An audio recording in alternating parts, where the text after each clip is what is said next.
नागपुर का यूथ नौकरी के लिए अक्सर मुंबई, पुणे यहां पर जाता है। वो इसलिए जाता है क्योंकि नागपुर में जॉब्स जो पे स्केल के चाहिए थे वो नहीं मिलते थे। स्वाभाविक है, काफी समय से महाराष्ट्र का विदर्भ इस जगह को जब से महाराष्ट्र का निर्माण हुआ है सतत इग्नोर किया गया है।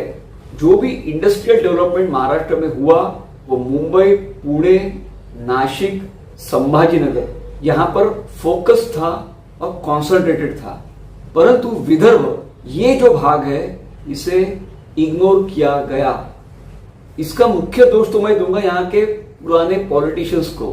काफी मंत्री भी निकले यहाँ से, परंतु वो ध्यान उन्होंने इस जगह को दिया नहीं। उनके प्रेफरेंस पे नहीं था कि भाई अपने विदर्भ को डेवलप किया जाए, उसे अच्छा पश्चिम महाराष्ट्र की तरह विदर्भ को भी डेवलप किया जाए, ऐसा कभी उन्होंने सोचा ही नहीं। इसलिए सतत विदर्भ दुर्लक्षित रहा है। इंफ्रास्ट्रक्चर और इंडस्ट्रियल डेवलपमेंट में हर जगह विदर्भ पिछड़ा रहा है। उसका असली दोष दिया जाता है विदर्भ के पॉलिटिशियंस को। मैं इसके ऊपर ज्यादा डिटेल में बात नहीं करूंगा, मैं धीरे धीरे मुद्दे पर आते रहूंगा। यहां से जो दो नेता निकले हैं, गडकरी और फडणवीस, ये बड़े कार्यक्षम नेता हैं, काफी विजनरी हैं और कुछ न कुछ करते रहते हैं अपने विदर्भ के लिए, अपने शहर के लिए। बूटीबोरी ये जो इंडस्ट्रियल एरिया है ये पिछले 30 सालों से बनी हुई है, परंतु यदि आप देखोगे इंडस्ट्रियल डेवलपमेंट इस एरिया में ना के बराबर दिखा। इतने प्राइम लोकेशन पर ये इंडस्ट्रियल एरिया बनी हुई है, परंतु डेवलपमेंट हो नहीं पाया क्योंकि वो इच्छा शक्ति ही किसी की नहीं थी इसको डेवलप करने की।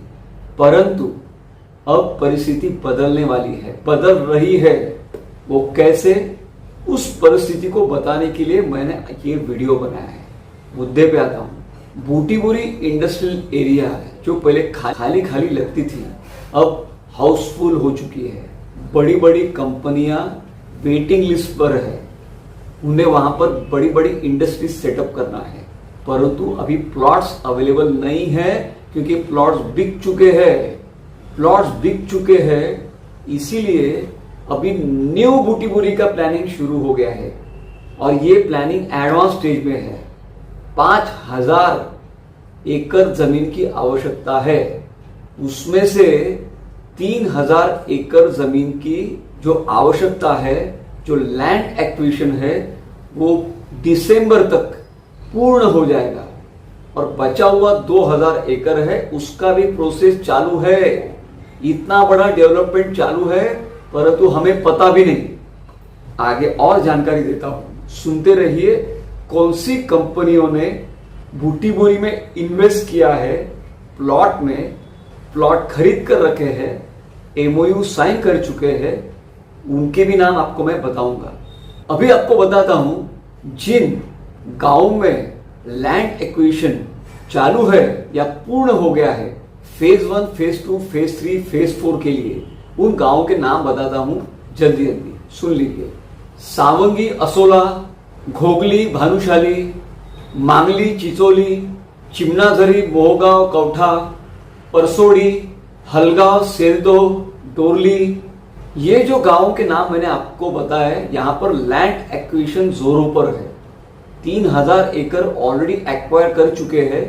रिमेनिंग पोर्शन जो है उसका काम बड़े स्पीड से काम चालू है और फुल सपोर्ट मिल रहा है गांव वालों का, ये विशेष।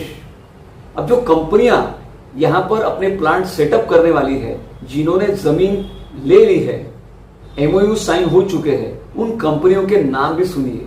बड़ी बड़ी कंपनीज है, Indian oil corporation, Goyal proteins, Bharat electricals, Baidyanath biofuels, LG Balakrishnan and brothers, Avaada electro, Sangam solar, JSW renewable technologies, JSW energy, Vardaan lithium, Hyosung corporation, Axio logistics parks, Pernod Ricard India limited, इतनी सारी कंपनियों ने ऑलरेडी जमीन ले चुके हैं।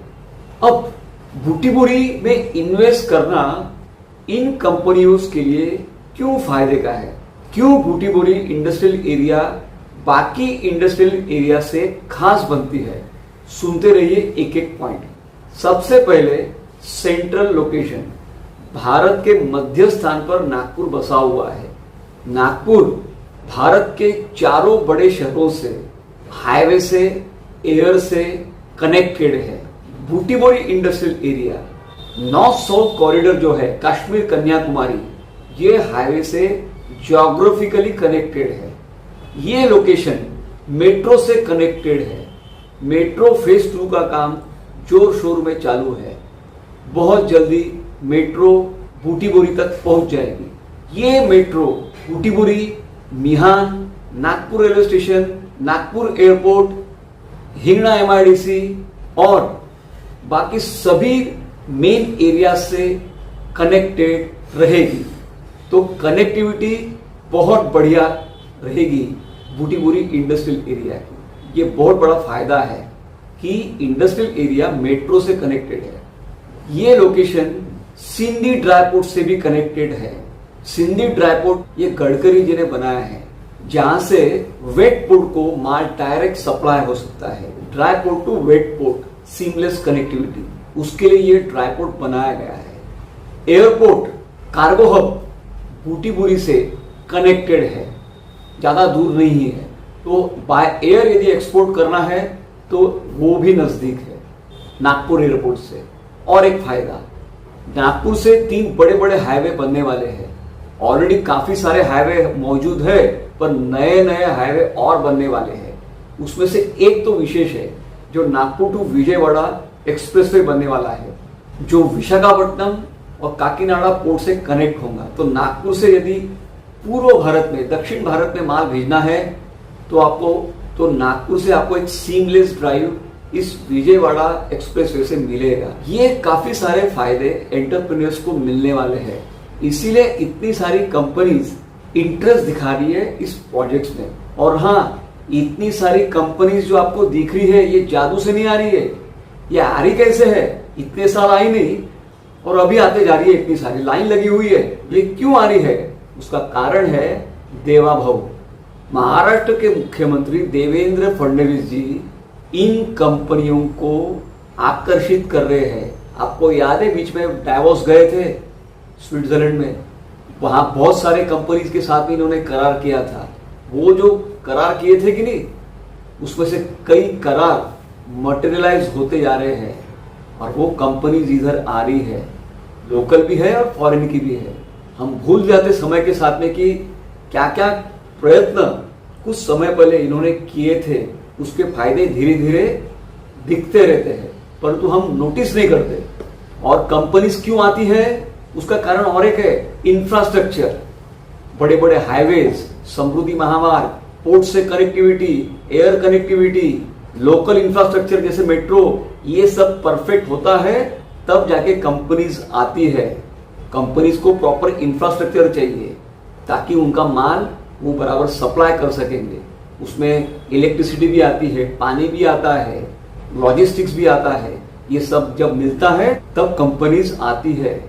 और ये सब इंफ्रास्ट्रक्चर ये फडणवीस गडकरी जी ने यहाँ शानदार बना के रखा है। अब इंफ्रास्ट्रक्चर तो बन गया और 15 भी है, उसके साथ में कंपनीज को भी बुला रहे हैं। अब एक समय ऐसा आएगा कि इनको बुलाना नहीं पड़ेगा, खुद ही आते जाएंगे। अब वो हो रहा है, वो प्रोसेस चालू हो गया है। कंपनीज आना शुरू हो गया। एक कंपनी आती है, वो साथ में और कंपनीज को लेके आती है। और ये प्रोजेक्ट के पास में न्यू नागपुर भी आ रहा है। तो इधर बूटीबोरी इंडस्ट्रियल एरिया, एक जगह मिहान, एक जगह न्यू नागपुर, एक जगह तीसरा रिंग रोड। आप सोचिए क्या हलचल हो रही है इस जगह पर। आने वाले समय में ये भारत का डेवलपमेंट का एपी सेंटर होने वाला है।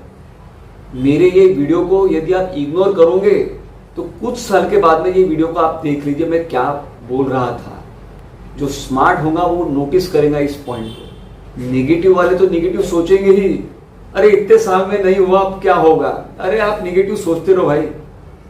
आपकी आंखों के सामने दनादन मेट्रो का काम पूर्ण हो गया, हुआ ना, पहले हमको सपना लगता था नागपुर में कहां मेट्रो बनेगी जी, बन गई।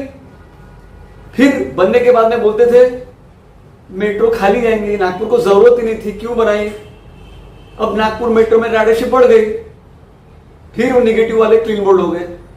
अरे कभी तो पॉजिटिव सोचो भाई मेरे, हर बार निगेटिव, ये नहीं होगा वो नहीं होगा, ये विरोध वो विरोध। पॉजिटिव सोचना सीखो, सब बराबर होगा।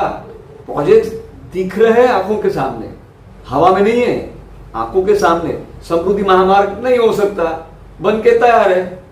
आउटर रिंग रोड बन के तैयार है, अब थर्ड रिंग रोड का प्लानिंग चालू हो गया है, नहीं होगा वो भी हो जाएगा। बूटी बोरी मिहान सब फेल हो गया, कंपनी आते जा रही है। पॉजिटिव सोचो, कंपनीज आ रही है, सबका फायदा आने वाले भविष्य में होने वाला है। मेरा यही कहना है, नेगेटिविटी निकाल दो। ये जो दो बंदे हैं ना, फडणवीस गडकरी जी, ये काम कर रहे हैं ग्राउंड पे, बड़े लेवल पे काम चालू है वहां पर, इसलिए प्रोजेक्ट्स आ रहे हैं, बड़े बड़े प्रोजेक्ट्स। मेरा वीडियो आपको कैसा लगा? यदि आपको पसंद आ गया ये वीडियो तो लाइक कर दीजिए। चैनल को यदि आपने सब्सक्राइब नहीं किया है तो नीचे बटन है सब्सक्राइब का, उसे दबा दीजिए। वीडियो को हाइप कर दीजिए ताकि ज्यादा से ज्यादा लोगों तक ये पॉजिटिव खबर जाएगी। शेयर कीजिए इस वीडियो को, जम के शेयर कीजिए। मिलते हैं अगले वीडियो में। आपका बहुत बहुत धन्यवाद।